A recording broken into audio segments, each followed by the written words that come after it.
Hej, z tej strony witam was za ten 7. W kolejnym odcinku z Mario Forever Powerless Adventure. Pora w takim razie na świat trzeci. Tutaj mamy chmurki, które się wydają być losowe i rzeczywiście takie są.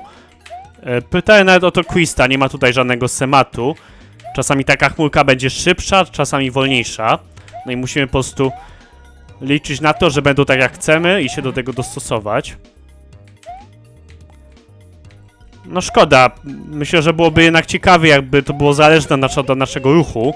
Powiedzmy, jeżeli Mario jest w powietrzu, chmura byłaby szybka, a jeżeli stoi, chmura byłaby powolna. O. Nie lubię tego Hamebro, bo na nas czyha od razu, jak tylko przejdziemy sobie tutaj. No tego drugiego Hamebro jest łatwiej ominąć, bo możemy się przygotować. Tu uwaga na tego Piranha Planta. O! Jezu, dzięki, że ta chmurka mnie wzięła. Ta. Na pewno byłby tu one-up, co? No tyle jeśli chodzi o poziom pierwszy. Nie licząc z tych Hamebro, to w sumie nie jest aż tak trudny, no. Chmurki się tak poruszają nieszablonowo, ale możemy poczekać zawsze. Czasu mamy nawet dużo. Więc myślę, że nie masz takiego problemu, co? Okej, no i oczywiście jak mamy kolce, to muszą też jakieś spadać, co? Klasyk. No by tylko nie spadły nam na łeb, tak samo jak te kule ognia. Okej.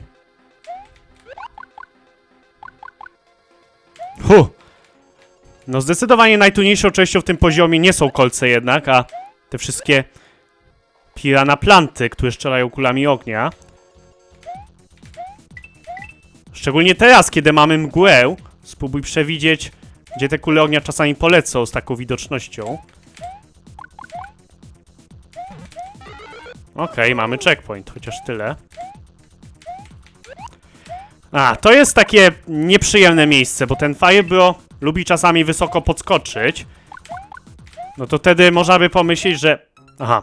No właśnie, coś o czym mówiłem, o tych kula ognia. Skąd miałem wiedzieć, że tu akurat się znajdzie kula ognia? Czekam aż znefią tego przeciwnika, bo to no nie jest dobrze zaprojektowany wróg, no przepraszam. No. Nikt nie jest w stanie przewidzieć, że kula ognia poleci akurat idealnie w takie miejsce, szczególnie, że byłem daleko od tej roślinki. Nad czym to stanęliśmy? A, że Firebro sobie podskakuje, tylko szkoda, że kolce spadają na nim, więc jeżeli my na niego spróbujemy skoczyć, to pewnie zginiemy, więc polecam skoczyć z tej niższej platformy, żeby na nim szybko wylądować i przebiec, zanim kolce nas dorwą. Jak będziemy obok niego próbować podskoczyć, to pewnie oberwiemy od kolców. Okej. Dobrze, że nie spadliśmy razem z tym kupą. Tutaj dwa rotodiski sięgają normalnie, ale jeden sięga bardzo nisko, na niego musimy uważać, ten środkowy zakładam. A no jest blisko nas. Zdecydowanie uważamy. Tutaj też uważamy. Nie tylko na kulę ognia, ale też na te kolce. No można zaobserwować te kolce, więc zakładam nie jest tak źle, ale... Pamiętam, że gdy testowałem ten świat, to ginąłem często na tych kolcach, bo cały czas o nich zapominałem. No bo zwracamy uwagę na te kolce na górze, zwracamy uwagę na Piranha Planta, zwracamy uwagę na rotodiski, a zapominamy o kolcach.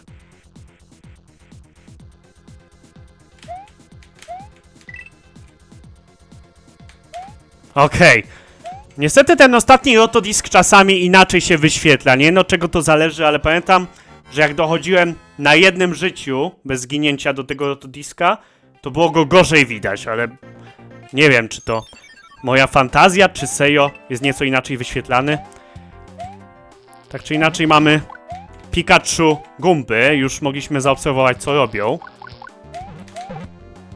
Mniej więcej tam, gdzie jesteśmy, wystrzeliwują piorun. Nie wiem, czy to mają być Pikachu serio, te Gumby, ale nazywam je tak, no bo zachowania podobne do Pikachu, prawdę powiedziawszy. No i też jest żółty. Tutaj najgorszy moment, bo mamy spam.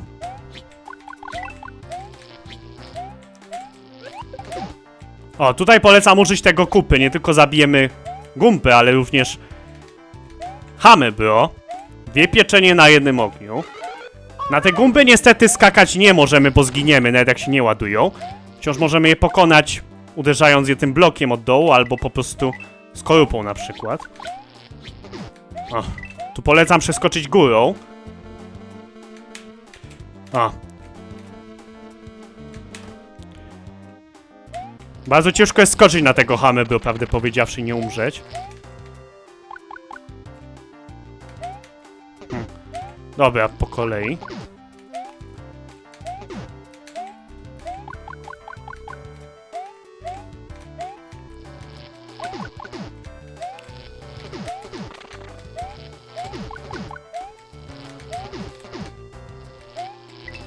Okej.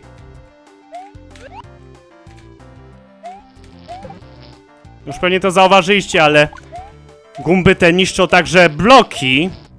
I o ile do checkpointa nie ma to znaczenia, z tego co pamiętam, to po checkpoincie jest parę takich miejsc, gdzie muszą zniszczyć te bloki. Więc trzeba niestety ich jakoś użyć. Okej, no to ja się zamykam.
Jest!